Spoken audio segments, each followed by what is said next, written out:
अस्सलाम वालेकुम। Welcome back to MIRS। तो हमारा इंट्रोडक्शन टू रिहैबिलिटेशन का लास्ट टॉपिक है रिहैबिलिटेशन टीम। जो रिहैबिलिटेशन टीम होती है, टीम का मतलब यही होता है कि बहुत सारे पीपल जो हैं मिलके वर्क करते हैं। तो ये मल्टी प्रोफेशनल टीम होती है, मल्टी डिसिप्लिनरी अप्रोच होती है और इसमें मुख्तलिफ प्रोफेशंस के लोग मिलके काम कर रहे होते हैं। तो हम लोग रिहैबिलिटेशन टीम को ना 2 मेंबर्स में ना डिवाइड करते हैं। एक होता है प्राइमरी मेंबर्स और एक होता है सेकेंडरी मेंबर्स। जो प्राइमरी मेंबर्स होते हैं ना, वो एट अ टाइम आपको अवेलेबल होते हैं और एक प्लेस के अंदर आपको मिलेंगे, जबकि सेकेंडरी मेंबर्स का उस प्लेस के अंदर अवेलेबल होना ज़रूरी नहीं होता।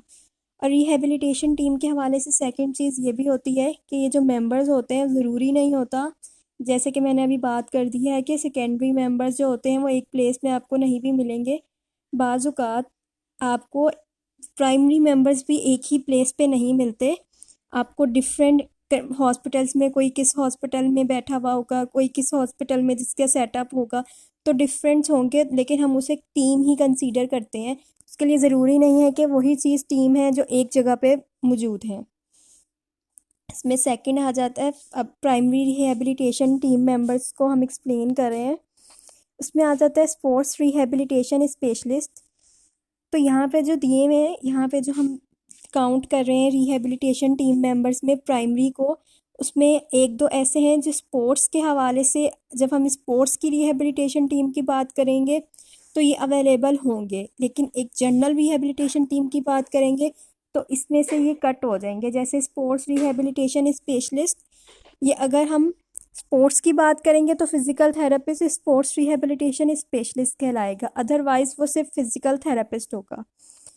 और ये भी पॉसिबल है कि जो स्पोर्ट्स रिहैबिलिटेशन स्पेशलिस्ट है उसने स्पोर्ट्स के अंदर MS किया हुआ हो और नहीं भी। एथलेट ट्रेनिंग स्टूडेंट्स, ये भी स्पोर्ट्स रिलेटेड है। फिजिशियन, फैमिली पेरेंट्स, कोच, ये भी ऑफ कोर्स स्पोर्ट्स रिलेटेड है। इसके अलावा ऑर्थोपेडिस्ट आ जाता है और फिर साइकोलॉजिस्ट या काउंसलर आ जाता है। फिर हम सेकेंडरी टीम मेंबर्स की बात करते हैं, जिसमें orthotist, nutritionist, sports teammates, teachers, athletic administrators और अदर्स मेंबर आ जाते हैं। तो हम लोग फर्स्ट, ये एक जनरल पिक्चर है जिसके अंदर हम लोगों ने सारे टीम मेंबर्स को इनक्लोज किया है।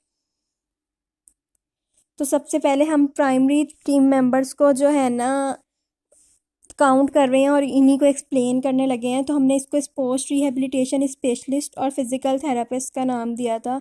जब हम टीम की बात करते हैं रिहैबिलिटेशन की, तो उसमें जो सबसे का लीडर होता है वो फिज़िकल थेरेपिस्ट होता है, क्योंकि वही सारी ट्रीटमेंट प्लान देता है, वही बताता है कि कितना क्या चीज़ प्रोवाइड करनी है, कौन सा गोल्डन आवर है, इस ट्रीटमेंट में ये चीज़ हमने करनी है। पूरा ट्रीटमेंट प्लान जो डिज़ाइन है वो फिज़िकल थेरेपिस्ट करता है। तो जो फिज़िकल थेरेपिस्ट है वो मूवमेंट स्पेशलिस्ट होता है, उसके पास सारी नॉलेज होती है कि हमारे पास कौन सी मसल्स हैं, वो कहाँ पर है, कहाँ से ओरिजिनेट हो रहा है, कहाँ पे इंसर्ट हो रहा है, जॉइंट्स की है। मूवमेंट स्पेसिफिक होता है कि उसको सारी मूवमेंट्स का पता होता है। इसके अलावा जो इसका काम होता है फिज़िकल थेरेपिस्ट का, वो पेशेंट के अंदर उसकी मसल्स की इंजरी के बाद जो स्ट्रेंथ, एंडोरेंस वीक हो जाती है उसको रीगेन करना होता है। जो स्पोर्ट्स रिहैबिलिटेशन होती है वो सब फील्ड होती है फिज़िकल थेरेपी की, और सिर्फ स्पोर्ट्स रिहैबिलिटेशन जो होते हैं वो सिर्फ स्पोर्ट्स रिलेटेड इंजरीज़ को ट्रीट कर रहे होते हैं।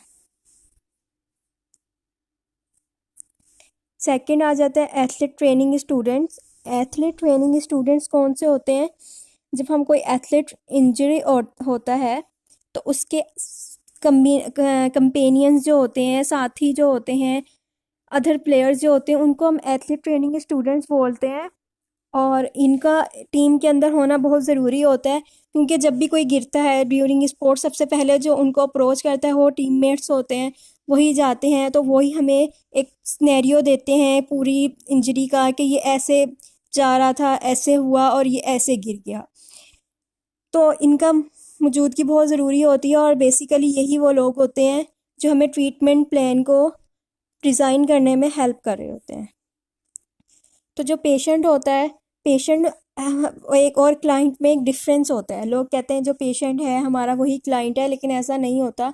जो पेशेंट्स होते हैं वो पर्सन होता है जिसको कोई ना कोई डिजीज़ होती है, कोई कंडीशन के से वो सफ़र कर रहा होता है, तभी वो फिज़िकल थेरेपी कंसर्न करता है। Like sciatica, low back pain, ओए, तो इन कोई ना कोई कंडीशन ऐसी है जिसकी वजह से वो फिज़िकल थेरेपी की सर्विस लेता है। अच्छा, फिर हम बात करते हैं क्लाइंट्स की। तो क्लाइंट्स जो होते हैं उन्हें कोई भी इश्यू नहीं होता, उनके साथ कोई प्रॉब्लम नहीं हो रही होती, उनके साथ कोई कंडीशन डेवलप नहीं हो रही होती। वो सिंपली जो है अपनी स्ट्रेंथ और इंड्योरेंस को इंक्रीज़ करने के लिए या इम्प्रूव करने के लिए फ़िज़िकल थेरेपी को यूज़ कर रहे होते हैं। लाइक जिम के अंदर आप देख लें, लड़कों को शौक होता है बॉडी बिल्डिंग का, तो वो सिर्फ बॉडी बिल्डिंग क्या है, बेसिकली वो जो पेशेंट हमारे पास आता है और कहता है हमने बॉडी को डेवलप करना है, बॉडी बिल्डिंग करनी है, वो हमारा क्लाइंट होगा, वो हमारा पेशेंट नहीं कहलाएगा। फिर सेकंड टीम मेंबर इसमें आ जाते हैं फिजिशियन। जो फिजिशियन होते हैं ना, वो एक मेडिकल प्रैक्टिशनर होता है या सिंपली डॉक्टर होता है। ये एक हेल्थ प्रोफेशनल होता है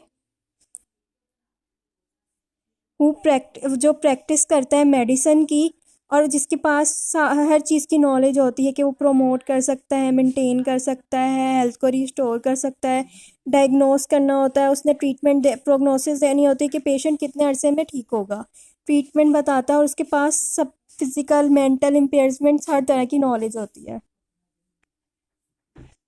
फिर आ जाता है साइकोलॉजिस्ट और काउंसलर। जो साइकोलॉजिस्ट होता है वो पेशेंट के जो नफ्सियाती स्टेटस है उसको देख रहा होता है। उसके अलावा वो टेस्ट करता है जिसमें पेशेंट की मेमोरी, परसेप्चुअल फंक्शनिंग के, वो किस चीज़ को किस तरह से देखता है, उसके अलावा वो टेस्ट करता है। फिर उन्हीं के थ्रू वो जो है ना प्लान तरतीब देता है।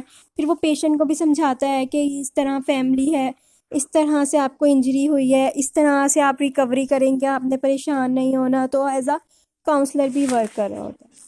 उसके अलावा जो फैमिली और पेशेंट दोनों को एजुकेट कर रहे होते हैं।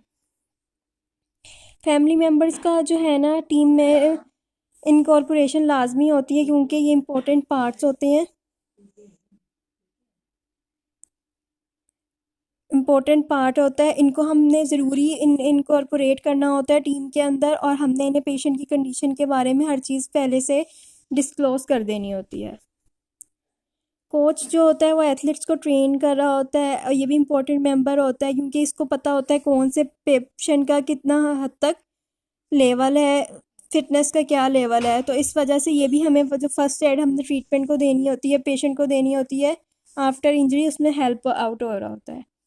जो ऑर्थोपेडिस्ट होता है उसको हम गलती से जो है ऑर्थोपेडिक डॉक्टर बोला जाता है, लेकिन वो बेसिकली ऑर्थोपेडिस्ट होते हैं।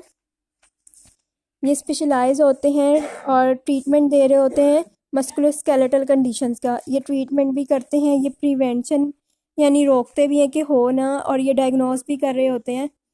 इसके अलावा जो ऑर्थोपेडिक सर्जन्स होते हैं ये सर्जरी भी परफॉर्म कर सकते हैं व्हेन नेसेसरी।